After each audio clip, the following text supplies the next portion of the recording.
Journée à tous. Le 10h midi, Sud Radio Média, Valérie Expert, Gilles Gansman. Bonjour à toutes et à tous, bonjour Gilles. Bonjour Valérie, 7 tu me faisais janvier. des petites confidences. Oui, 7 janvier.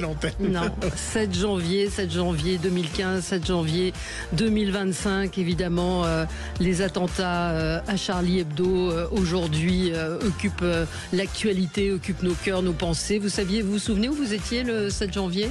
Oui. Oui, tout le monde un peu. C'est comme la date du 11 septembre. J'étais dans une rédaction et j'ai vu les choses apparaître avec effroi comme tout le monde et l'incertitude. Bien parce sûr. que c'était ça, c'est-à-dire que on ne savait pas si les destinateurs étaient à Blessés, l'hôpital, vivants. blessés, vivants, morts. Ouais. Il y avait peu de choses qui filtraient et c'était L'horreur. surtout ça. C'était l'horreur et on va en parler avec Marie Cabrette qui est présidente du Printemps républicain, chargée de la transmission de la mémoire de Charb et ancienne responsable des ressources humaines de Charlie Hebdo.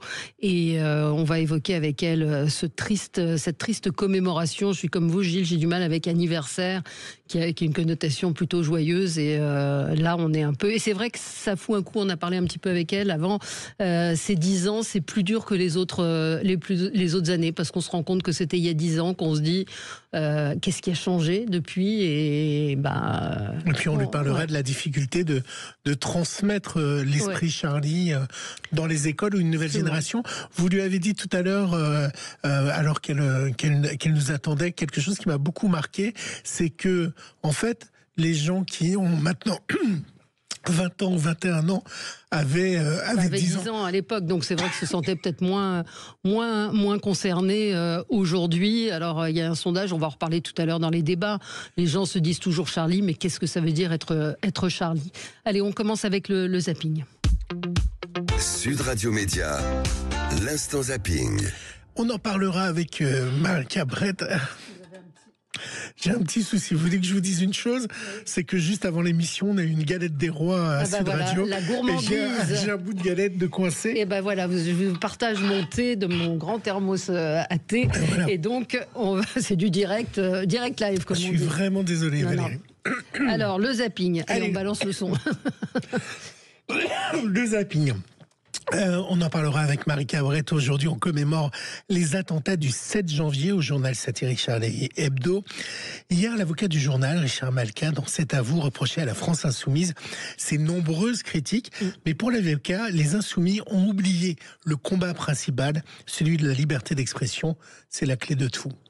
Faire le choix de la liberté d'expression, c'est faire le choix de la démocratie contre la tyrannie. C'est faire le choix de l'état de droit contre l'arbitraire. C'est faire le choix de la culture contre le fanatisme. C'est faire le choix du doute contre le dogme. C'est faire le choix de la liberté contre l'esclavage. C'est ça l'enjeu. Et quand on rejette la liberté d'expression, c'est qu'on fait le choix du dogme, de la dictature, de la barbarie et du fanatisme. C'est ça l'enjeu. C'est un joli discours. Ouais, et qui a fait beaucoup réagir. Il s'est fait insulter. Ouais, il y a du chemin à faire, parce que quand on voit sous le tweet de C'est à vous, il y a beaucoup d'insultes. Ouais. Hier soir sur M6, il y avait un document fort, ce qui nous lie avec ceux qui ont subi des attentats de Charlie Hebdo, du Stade de France, des terrasses, du Thalys, de l'Hypercacher, parce que évidemment, derrière Charlie Hebdo, il y a eu un nombre d'attentats assez incroyable et c'était un moment fort de confidence parce qu'ils n'ont pas vécu, Valérie, le même attentat, mais ils ont vécu les mêmes sensations, les mêmes émotions, les mêmes violences. Et il y avait le témoignage du dessinateur rescapé de Charlie Hebdo, Rhys, et il parlait de son état d'esprit 10 ans après. C'est un peu difficile pour moi de passer à autre chose. Moi, j'ai tendance à dire que 10 ans après, je pensais qu'avec les années, ça s'effacerait. En fait, ça s'est pas effacé, en fait. Et paradoxalement, c'est vrai que c'est peut-être maintenant que c'est peut-être plus difficile. Enfin, en tout cas, c'est pas plus facile qu'en 2015. Rien ne s'est effacé et rien ne s'est atténué. Hier, on a appris la disparition du comédien Benoît Alman, Valérie. Alors, si ce nom ne vous dit rien, vous connaissez forcément sa voix, que ça soit dans Les Guignols, c'était la voix off, et le narrateur, souvent, des sketchs des Guignols. Il faisait la plupart du temps aussi les voix de... Il faisait également du doublage les voix de Morgan Freeman, Zeus dans Hercule, ou le général Spangler dans Malcolm, qu'on voit et revoit sur W9. Allez, on écoute Benoît Alman. Ravi de vous retrouver, monsieur Wayne. La CIA avait un programme dans les années 60 pour évaluer ses employés des points chauds. Skyhawk. Je peux jeter un coup d'œil? Oui. D'accord. Venez. Être l'apprenti du Père Noël n'est pas qu'une partie de plaisir. Pour t'en rendre compte, tu vas passer le reste de ta journée derrière ça. Oh! Un beau travail, mon fils, tu as gagné. Tu es un vrai héros. Monsieur, ils vont me faire la peau si jamais je gagne. Oh, je suis vraiment désolé. Que le meilleur perde. Hommage à Benoît Alman qui nous a quittés. Le 6 janvier 1975, il y a 50 ans, c'était le démantèlement de l'ORTF qui donnait naissance à TF1. Depuis, la chaîne et ses programmes ont accompagné des générations de Français et puis évidemment les fameuses speakerines. Oui, c'est moi qui sonne. C'est votre téléphone, Valérie. Je regarde partout. Oui, c'est un zapping de nouvel an. N'importe quoi. C'est très très fort ce matin. Et donc avec évidemment ces fameuses speakerines. Bon anniversaire au TF1. Le 6 janvier 1975, une star est née, déjà en première place et en 3 signes, TF1, avec un tout premier jour forcément un peu balbutiant.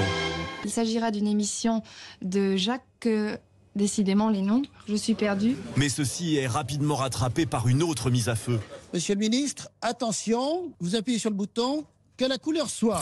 Et hop, miracle. Bonne chance à la couleur, bonne chance à TF1. Eh bien, à partir... Lors de ses premières heures, toujours un petit peu hasardeuses. Mesdemoiselles va m'aider à mettre mon micro-cravate. Deux stars du petit écran sont intronisées. Alors, votre village, à vous, Denise, c'est Nice. Un grand village. Nice. Oui. Vous, Evelyne? Région bordelaise. Oui. Evelyne Delia et Denise Favre. Le 6 janvier. Qu'est-ce que ça fait drôle de revoir tout ça. Écoute, c'est fabuleux, hein. On n'a pas changé, hein. Un petit peu quand même. Et c'est un reportage dans le 20h de TF1. Et ils ont fait alors sachez que mardi prochain, TF1 proposera une soirée spéciale avec Isabelle Iturburu et Gilles Boulot qui vont revenir sur les 50 ans de TF1. Ils vont faire une grande soirée en prime. Hier, c'est à vous, recevez Ferdi. C'est un petit prodige du saxophone. Vous l'avez vu? Il a joué Carlos Whisper. Je me suis dit que c'était bien d'écouter. Il dit qu'il pouvait pas rentrer, il pouvait pas apparaître dans un endroit avec son saxophone sans qu'on lui demande ça. Ben, un petit murmure. Ouais.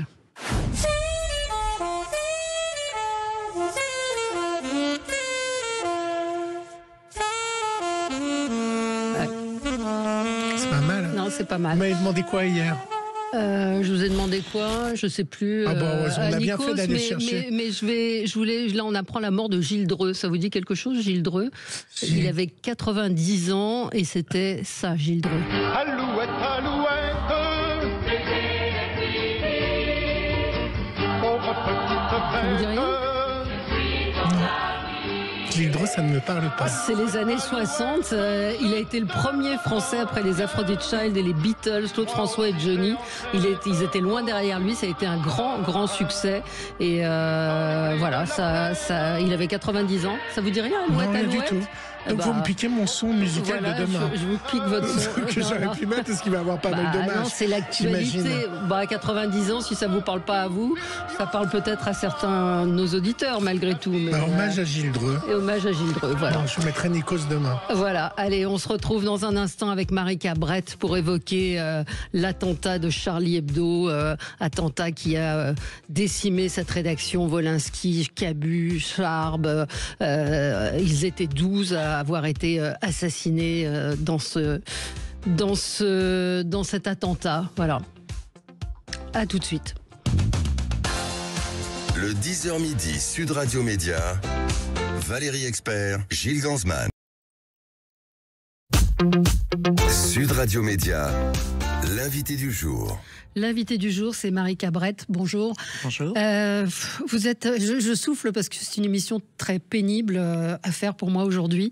Douloureuse, plus que pénible d'ailleurs, douloureuse, qui, je vous le disais juste avant l'émission, ravive des souvenirs très forts, plus que les autres années d'ailleurs. L'anniversaire...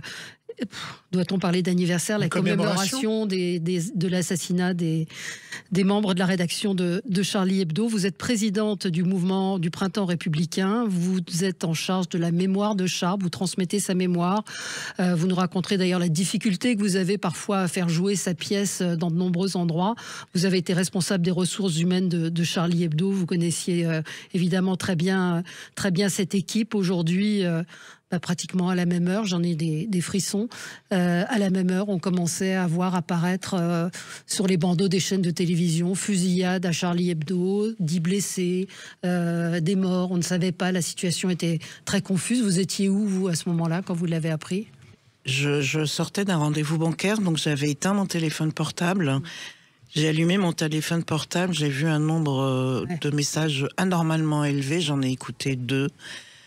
J'ai compris tout de suite qu'il se passait quelque chose. J'ai appelé de manière frénétique, j'allais dire presque hystérique, Charb, désespérément, et je n'arrivais pas à le joindre, et je m'accrochais au fait qu'il soit vivant, et puis ensuite je m'accrochais au fait qu'il était peut-être blessé, et puis j'ai fini par apprendre qu'il était mort, et qu'il avait été nommément assassiné. Et là, j'ai hurlé comme jamais de ma vie. J'ai étouffé beaucoup. Et il fallait que je hurle parce que je n'imaginais pas, comme personne d'ailleurs, des rafales de Kalachnikov dans une salle de rédaction en plein Paris. Mais je savais que Charb était menacé depuis des années. Pour rappel, l'affiche d'Al-Qaïda où il y avait sa photo aux côtés de celle de Salman Rushdie. Recherche pour crime contre l'islam. Alors on peut rappeler... C'était bien une fatwa. Et oui, ça s'appelle une fatwa. On peut rappeler que vous avez été la compagne de Charb pour nos auditeurs. Et surtout, moi, ce qui m'intéresse là-dedans, c'est personne n'a vu les choses venir. Il n'y a pas eu de signe avant-coureur. Il y a eu des signes avant-coureurs depuis des années, en réalité. Le journal était menacé depuis des années. Et il y a eu des signes avant-coureurs qui n'ont pas été entendus sur la laïcité, sur la liberté d'expression, sur des sujets qui étaient, j'avais envie de dire, un peu comme l'air qu'on respire, une évidence, hein, et qui ne le devenaient plus. Et puis il y a eu la grande solitude du journal. Ne l'oublions pas. Charb se battait pour le faire survivre. Il venait de trouver justement des fonds pour que le journal puisse continuer. C'était très difficile. Puis on rappelle quand même l'incendie des précédents locaux. Absolument. Où il y avait eu quand même, si on reprend les mots qui ont été prononcés, en particulier par les gens de la France Insoumise. Enfin, à l'époque, c'était pas la France Insoumise, mais un certain nombre de personnalités qui étaient extrêmement choquants. Et encore aujourd'hui, ce sont les mêmes qui disent oui, mais. Ce sont des oui mais qui inversent les choses, c'est-à-dire ce sont des oui mais il n'aurait pas fallu dessiner Mahomet, d'où on ne dessine pas Mahomet. Quelle loi dans notre République le dit, et ce sont des oui mais qui inversent, qui mettent chacun, et qui a mis Charb en position d'accusé, et notamment cette accusation infâme, mais vraiment infâme, de raciste. Hein. Charb raciste, Cabu raciste. Comment une seule seconde on a pu laisser perdurer ces accusations-là. Et ce mot d'islamophobie, Charb avait publié un livre en expliquant pourquoi ce terme n'avait pas de sens, était dévoyé, faisait le jeu justement des islamistes qui faisaient bien la différence entre l'islam et l'islamisme. Et cette pièce, peut-être qu'on peut faire une petite parenthèse, ce texte plus précisément est joué régulièrement, et régulièrement vous vous êtes empêché de la produire, de la faire jouer. Régulièrement on essaye, c'est surtout, si vous voulez, des réponses que je n'imaginais pas entendre, qui révèlent des choses qui me semblent assez graves, notamment une d'entre elles quand ce sont des élus qui me répondent que cette pièce c'est formidable, le projet de débat ensuite c'est formidable, mais qu'avant de donner un avis définitif, ils vont consulter l'imam de la ville. Depuis quand l'imam de la ville est l'adjoint à la culture? Et ça révèle quelque chose de précis, qu'un élu ou qu'un maire s'adresse à l'imam de la ville, c'est qu'il a peur. Et c'est qu'il a peur de quoi? De dire la stigmatisation des musulmans, parce qu'on fait toujours ce genre de généralité, et moi ça me paraît excessivement grave. Mais s'il y a un attentat dans son théâtre, vous ne trouvez pas qu'il a raison d'avoir... Je comprends ce que vous dites, mais il a aussi une responsabilité de se dire, si je joue cette pièce et il y a un attentat, est-ce que ça vaut le coup de perdre des vies pour une pièce de théâtre? Non, ça vaut pas le coup de perdre des vies, jamais, pour rien. Pour rien. Mais on a une république qui nous protège. Et je suis bien placée pour vous le dire, puisque je vis depuis 10 ans sous protection policière. Donc effectivement, il faut, par rapport à la peur et par rapport à la crainte, il faut prendre toutes les mesures adéquates, et c'est le rôle des préfectures, et c'est un rôle qu'elles tiennent très très bien. Mais vous avez peur 10 ans après? Moi, je vis sous protection policière. Mais vous, est-ce que vous avez peur? Moi, j'ai peur des 10 ans à venir, en réalité, vu l'état des lieux, vu l'état des choses. 10 ans, pour moi, c'est à la fois 10 ans de tristesse. Il n'y a pas une journée où je ne pense pas à Charmes, et je ne pense pas au 7 janvier, mais c'est aussi 10 ans de colère quand je vois l'état des lieux et tout ce qui s'est passé quand même pendant 10 ans. C'est ça, qu'est-ce qui s'est passé, qu'est-ce qui a changé? Il y a eu ce formidable mouvement, cette manifestation dont on revoit les images. Il y avait près de 2 millions de personnes dans les rues à Paris. Je suis Charlie. C'est la question que tout le monde pose aujourd'hui. Qu'est-ce qui reste de ce je suis Charlie?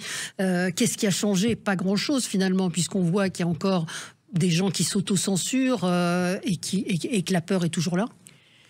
Oui, tout à fait. Le slogan, c'était « Je suis Charlie, je suis policier, je suis juif ». Il y avait ces trois idées-là fortes, notre socle commun. Aujourd'hui, qu'en est-il de l'antisémitisme? Qu'en est-il de ce qui se passe avec nos policiers? Faut-il rappeler Magnanville, un couple de policiers égorgés à son domicile? Et ce « Je suis Charlie », oui, mais, et toujours là, tout à fait récemment, ce qui ne s'est dit, ou plutôt ce qui ne s'est pas dit à gauche, pour la libération de Boualem Sansal. Vous en avez parlé à Jean-Luc Mélenchon? Vous avez eu l'envie de l'appeler? Non, je n'ai pas eu de contact avec lui depuis l'enterrement de Charles? Non, je n'ai pas eu de contact direct avec lui. Bien sûr qu'il doit m'avoir au téléphone, mais ce retournement entre ce discours qu'il a tenu pour l'enterrement de Charmes, où il parle explicitement du fanatisme religieux, et la version où en 2019 il va marcher, défiler à l'appel d'intégristes religieux, à l'appel d'imams radicaux. Voilà. Ce soir, enfin toute la journée d'aujourd'hui, ce soir, il va y avoir beaucoup de programmes sur France 2, sur les chaînes de télé. On va rediffuser en boucle les extraits avec évidemment les images de cette fusillade. On ne sait pas ce qui se passe. Les images, il y a eu des images en direct au moment où il y avait les caméras. Comment vous vivez de revoir ces choses-là? Vous voulez échapper à ça, ou vous allez quand même regarder tous les hommages ou ce qu'il va avoir sur les chaînes info? Je vais prendre sur moi et je regarderai les images. Parce que moi, je suis obnubilée et je pense que je suis pas la seule. Pas d'oubli. Pas d'oubli sur ce 7 janvier. Pas d'oubli ni pardon. Ce serait quand même un con qu'on me demande en plus de pardonner. Donc pas d'oubli. Et l'autre chose, c'est pas d'oubli, mais c'est pourquoi ça s'est passé. C'est ça qui me paraît quand même un peu essentiel et important, de nommer cette idéologie. Alors on l'appelle islamisme, on l'appelle islam politique, comme on veut, qui déteste la démocratie, qui déteste nos libertés, qui déteste les juifs parce qu'ils le sont, qui détestent les homosexuels parce qu'ils le sont. Donc ça me paraît aussi de mettre au cœur de ces commémorations ce qui a animé les 7, 8, 9 janvier 2015 et tout le reste. Mais à travers ça, est-ce qu'on ne stigmatise pas les musulmans qui, eux, n'y sont pas forcément peut-être pour grand-chose? Il est hors de question de stigmatiser les musulmans et pardon, mais je comprends votre question et je sais aussi parce que je suis entourée de tout un tas de gens, dont des musulmans, qui savent très bien faire la différence, qui n'ont pas envie d'être pris pour des imbéciles, qui savent très bien la différence déjà entre l'islam et l'islamisme, quand même, et qui sont avant tout des républicains laïcs. C'est effectivement la question, c'est de se positionner aux côtés de ces républicains laïcs, de confession musulmane ou pas d'ailleurs, parce qu'un athée musulman ça existe aussi, et d'être à leur côté, d'entendre leur voix, et à mon goût pas assez. Il y a eu beaucoup de lâcheté. Très peu de soutien finalement au cours de ces 10 ans. Je voyais, je ne sais plus, sur les réseaux, quelqu'un suggérait qu'il y ait que tous les journaux publient des caricatures. C'est vous, hein, Marika, c'est ça, je l'ai retweeté. Si tous les journaux le faisaient, et si à l'époque Charlie avait été plus soutenu, les choses ne se seraient peut-être pas passées comme ça aussi. Il y avait ce coup de projecteur qui a été mis sur Charlie Hebdo, et Philippe Val, qui était interviewé ce week-end, marquait un long silence quand on lui dit « Est-ce que vous regrettez d'avoir publié ces caricatures ?» Donc il n'y a pas eu de soutien des autres journaux non plus tellement. Non, il n'y a pas eu de soutien, et j'ai effectivement posté ce message en disant est-ce que sur toutes les unes des journaux pour le 7 janvier 2015, il y aura un dessin de presse thème les 10 ans, les commémorations. Je l'ai dit parce que je suis absolument persuadée que si les caricatures, les fameuses caricatures de Mahomet avaient été postées par tous les journaux, non pas par appréciation du dessin, mais par soutien à la liberté d'expression, il n'y aurait pas eu de 7 janvier 2015. Pourquoi ils ne l'ont pas fait?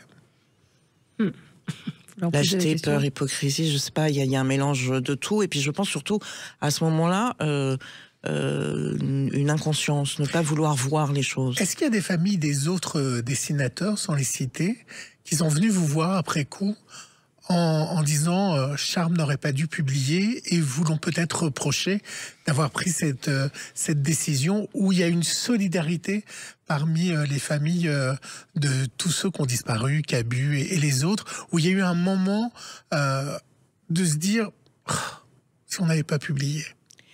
Il y a plutôt une solidarité parce que, si vous voulez, ce 7 janvier, c'est indicible. Par contre, oui, vous l'avez jamais faite, vous, cette réflexion? La question s'est posée. Alors moi, non, parce que je tellement en lien avec Charme qu'il y avait vraiment aucun regret. Il préférait mourir mais la debout question, que vous de avez vivre à raison. genoux. Et puis la question, moi je veux bien l'entendre, la question, et y répondre, et répondre que si la peur gagne du terrain, c'en est fini de nos libertés. C'est ça qu'il faut entendre. Et ce que dit Philippe Val dans cette interview ce week-end, c'est que tout le monde était d'accord pour les publier. Il dit s'il y en avait eu un qui s'y était opposé, je ne les aurais pas publiés. Donc toute la rédaction était solidaire et était d'accord pour publier ces dessins, sans imaginer malgré tout les conséquences. Mais absolument, mais suite à la publication de ces caricatures, il y a eu un procès qui a été intenté par la Grande Mosquée. Et j'ai envie de dire, ça c'est très bien, quand on n'est pas content, on va au tribunal. Le procès, le jugement a donné raison au journal. Ça aurait dû s'arrêter là. Bien sûr. Sauf que ça ne sait pas ce qui s'est passé. On reste avec vous dans un instant, Marika Brett, juste après la pub. On va parler, on va continuer à évoquer la mémoire de tous ceux qui sont tombés sous les balles des terroristes, et puis de Charlie Hebdo qui continue depuis 10 ans à paraître avec un numéro spécial de 45 pages qui paraît aujourd'hui.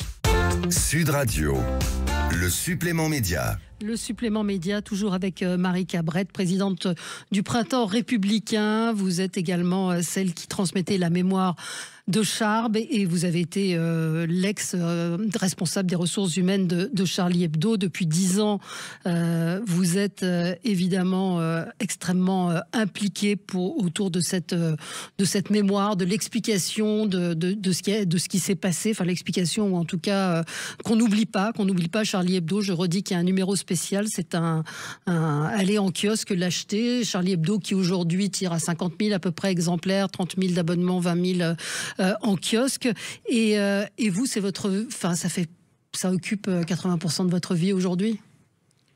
De transmettre la mémoire de Charles, oui, ça occupe beaucoup de temps, d'autant plus avec les refus divers et variés, voilà, ça occupe beaucoup de temps. Alors, c'est à la fois quelque chose de magnifique de transmettre l'œuvre de Charles, d'abord parce que je raconte l'homme qui était magique, qui était généreux, qui était cultivé, qui était d'une tolérance absolue pour l'avoir eu pendant pas des dizaines hélas cette année, mais pendant près de 10 ans sur LCI dans mon émission.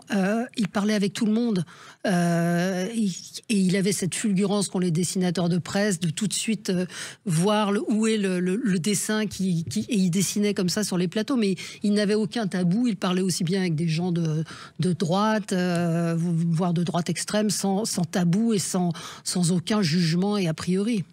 Aucun. Et il était d'autant plus passionné par son métier qu'il allait dans les écoles pour l'expliquer.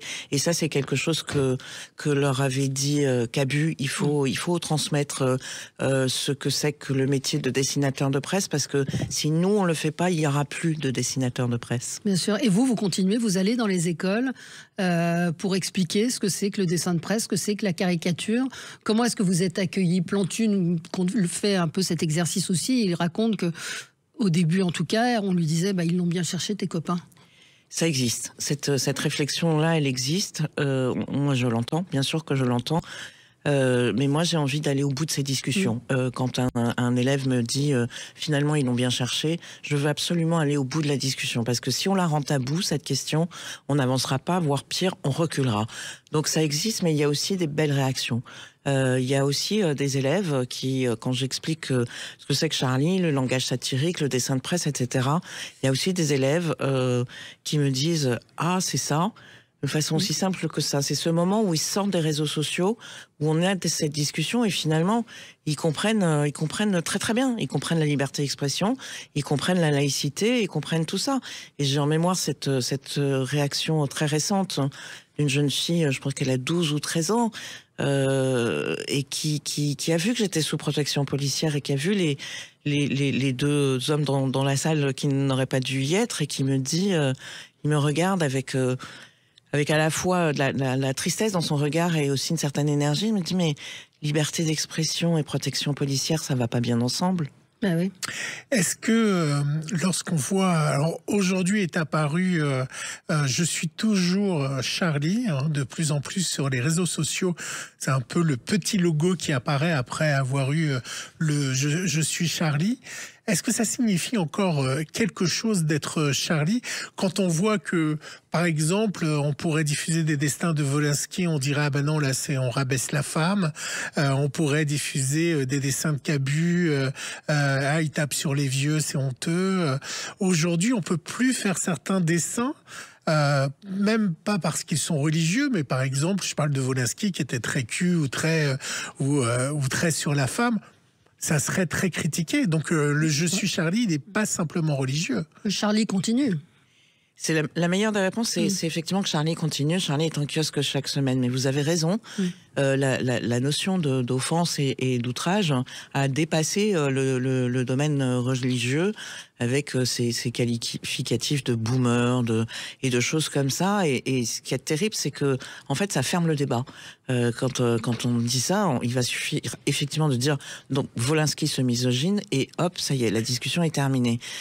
Au lieu d'appréhender le dessin de Wolinski, encore faut-il le lire et de comprendre, par exemple, chez Wolinski, ses angoisses, justement. Ce ne sont pas des dessins misogynes, ce sont ces dessins qui racontent, lui, son rapport aux femmes et les angoisses qu'il avait par rapport à ça. Mais pour ça, il faut le lire.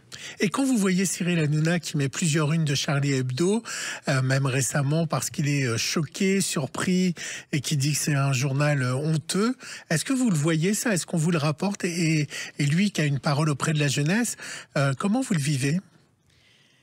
Ça m'est plutôt rapporté parce que je vais vous avouer, je ne regarde pas Cyril Hanouna. Mais on vous le rapporte. Mais on me le rapporte et puis surtout c'est diffusé sur les réseaux, bien évidemment.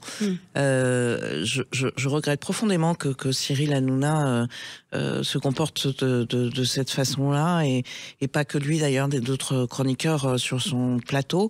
parce que si Cyril Hanouna peut faire l'émission tel qu'il a fait aujourd'hui, et il le sait, c'est parce que on a cette liberté d'expression en France. Elle est encadrée, il faut le répéter. La liberté de penser est absolue, la liberté d'expression ne l'est pas. Elle est encadrée contre l'antisémitisme, le racisme, l'homophobie, etc. Il y a les tribunaux, vous l'avez dit. Mais il y a des tribunaux. Mais simplement, c'est avec cette liberté-là qu'il peut faire son émission, une émission qu'il ne pourrait pas faire dans de nombreux pays. Alors, je lui rappelle. Alors, à l'occasion, évidemment, aujourd'hui, il y a beaucoup d'émissions hommages en prime time, et également toute la journée avec des éditions spéciales qu'on même démarré dans Télématin pour France 2. Écoutez ce reportage de BFM d'un jeune qui raconte son engagement pour que l'esprit Charlie soit toujours là. Dans la jeune génération, Charlie Hebdo est de plus en plus décrié, voire critiqué. Martin Lhomme a 20 ans, il est journaliste à Charlie Hebdo et il a ressenti le besoin de créer une association pour aller parler de son journal aux jeunes de sa génération. Quand j'échange avec mes camarades de promo, qu'on échange avec d'autres jeunes à travers notre Tour de France avec Génération Charlie, on se rend compte qu'aujourd'hui, au sein de la jeunesse, le message que porte Charlie n'est parfois plus du tout compris. La jeunesse aujourd'hui est plus préoccupée par la libre expression de la religion que par finalement la protection de la liberté de conscience, de la liberté d'expression. Alors l'équipe de Charlie Hebdo, les anciens comme les nouveaux, tentent d'expliquer et de transmettre cet esprit Charlie en allant voir cette jeune génération. Rhys est ici avec des lycéens en Alsace pour la fabrication d'un numéro spécial du 7 janvier entièrement fabriqué par ses élèves. Belle initiative, hein. C'est une belle initiative et je rejoins Martin Lhomme, il faut y aller. Au sein du Printemps républicain, il y a une antenne jeune, ils ont 18-21 ans et ils ont très vite compris qu'il fallait que eux aillent au front, comme on dit, pour expliquer les choses et pour s'adresser à ceux avec qui ils étudient tous les jours pour expliquer tout ça. Il y avait le projet d'un amphithéâtre Charb à la Sorbonne, ça en est où?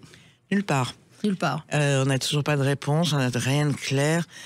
Je pense que ça n'ira nulle part, ou en tout cas... C'est quoi la réponse? C'est la peur? C'est la pièce, est-ce que vous avez pu la jouer? Je rappelle le titre, hein, le livre est toujours disponible et je vous recommande de le lire, Lettre aux escrocs de l'islamophobie qui font le jeu des racistes.